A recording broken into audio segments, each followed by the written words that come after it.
Hey guys, Malagant here. We're going to be talking about the best cards in Silence in the green deck. Now, the cards that I'll mention will not be the ones that are, situational or the ones that are fitting some strategy. I'll only mention the ones that are pretty much globally incredibly good and blind picks. Now, Adrenaline is going to be the first mention. It doesn't cost anything. It exhausts at the end of the turn, and it gives you 2 energy and draws 2 extra cards for that turn. Now, thanks to this, you not only boost that turn, but at the same time, you're not necessarily, disrupting your tempo. You're not necessarily, expanding your deck size. If you want to have a small deck, it doesn't necessarily, get hurt by having an adrenaline in your hands because it exhausts at the end, and it's also gives you that much more value for having a smaller deck because you will be drawing something good from it. Now, Alchemize is yet another incredible pick, and I've been picking it every single time I can when I find the Alchemize. This one gives you the extra option of like using a potion every single fight if you wanted to, or you could also save the better potions to a really hard fight to just like face roll it. So you can, for instance, my tactic has been during the Ascension, I've been saving some Dexterity potions whenever I think that I'm going to be, having a hard time killing something. Die is going to be my third mention. It is definitely possible to have some sort of a playthrough or a strategy where you're running something like maybe Art of War Relic, where you're kind of limited to using attacks. But even then, since this thing over here deals 17 damage to everything and then exhausts afterwards, it doesn't necessarily disrupt that tactic so much either. So just for one turn, I think it would still be worth it. And this is yet another card that I've been blindly picking every time I'm seeing, as long as I can upgrade it, because Die gets an incredible value for upgrading, definitely. Definitely. Now the fourth mention is going to be going towards the Escape Plan. This card right here is a crazy card.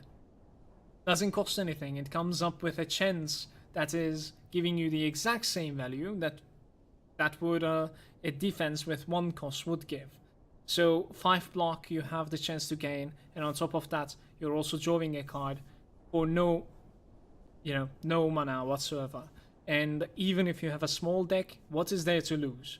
There's absolutely nothing. So this is definitely another brainless, another blind pick.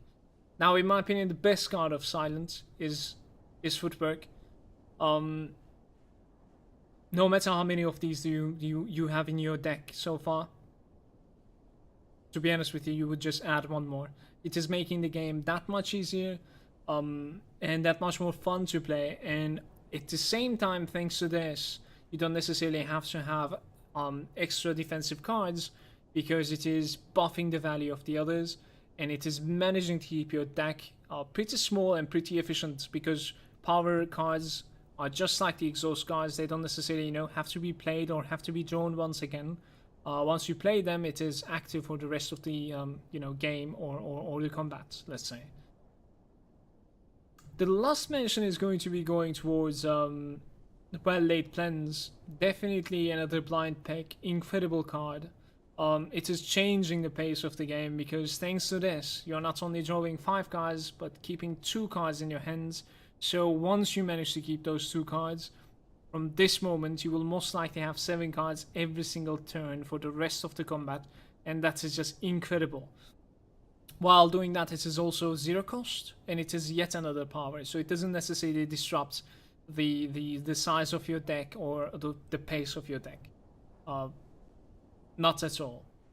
Especially since it doesn't necessarily cost anything. Now, something that I'll be mentioning is Neutralize. It is possible to find a secondary or maybe even third Neutralize. I'm not really sure about the third one. Never seen it happen.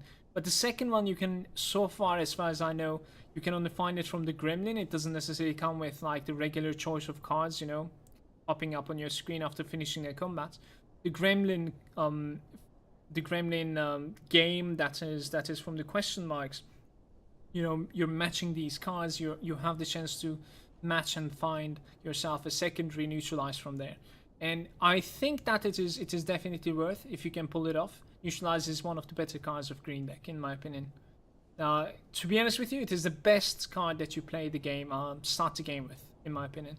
Now, I'll be mentioning 2 cards from the color list, but this will be only for Silent. I'm really inexperienced when it comes to the Ironclad. Bandage is going to be the one of them. I definitely do buy the bandage every time I can afford from the merchant. And on top of that, if I don't necessarily need to remove a really bad curse from my deck, something like normality, which is definitely destroying me. So if I can afford removing a card and I have to remove a card and also buy this, I definitely buy it. If I don't need to remove something and I can buy this, I definitely buy it. You know, you probably understood what I'm getting at.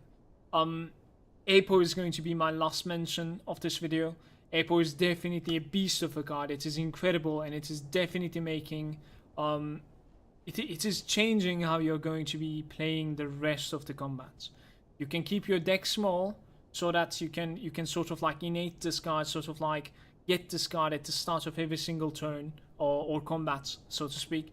So the first turn, it is really important to start with this card, and on top of that,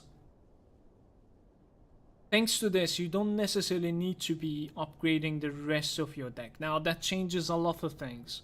Thanks to that, you can, you know, visit the rest size and either dig, or if you have the relic, obviously, or you can just rest and have the full HP and progress further thanks to Apo. And every single time, even if it's not on the first turn, on the second turn, or hell, on the third turn, you will be upgrading the rest of your deck, and you will be having a breeze through the rest of the game. This is definitely a really interesting card.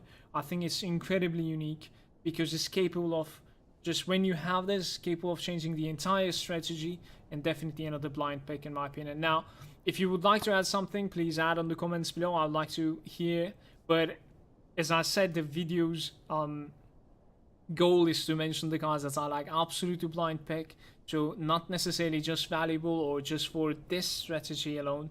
It was you know, for every single thing, and the cards that I've been mentioning are the ones that I've been picking no matter what sort of a deck or relics I have so far. Now, before finishing, I can say some things like Velvet Choker with Escape Plan might be kind of questionable because you have only 6 cards to play every single turn, but even then I have been picking the Escape Plan, definitely. Same can be said for like power cards like Validate Plans. You cannot play so many cards anyway, so why are you keeping 7 cards in your hands? But more, you know, cycling through your deck thanks to the Validate Plans, or like, you know, more draw cards like Escape Plan, definitely helps you have more value from your deck and have more value from your weaknesses as well. The weakness debuff that you put with like Neutralize, the faster you cycle through your deck, the more weaknesses you'll be able to put to this enemy. And weakness doesn't necessarily have a drawback. It doesn't necessarily go from, you know, okay, this one can put 2 weakness, the monster already has 1 weakness, so it will upgrade it to 2. No, it actually upgrades it to 3. If you manage to draw it next turn as well, it upgrades it from 3 to 5 or like 2 to 4. You understand what I'm getting at? So it's always multiplying in value. You're not necessarily losing anything whatsoever. So it is better to cycle through your deck, and it is better to keep your deck most of the time as small as possible and as valuable as possible. The only thing that is gonna bite you back when it comes to keeping your deck incredibly small in this game is the monsters that are pumping cards into your deck. Those have been an absolute nightmare, to be honest with you. And I think the more valuable your deck is, the easier time you're gonna have versus those as well, because you will be getting through them with pace. Now, thanks a lot for watching. I'll be coming up with more Slay the Spire content.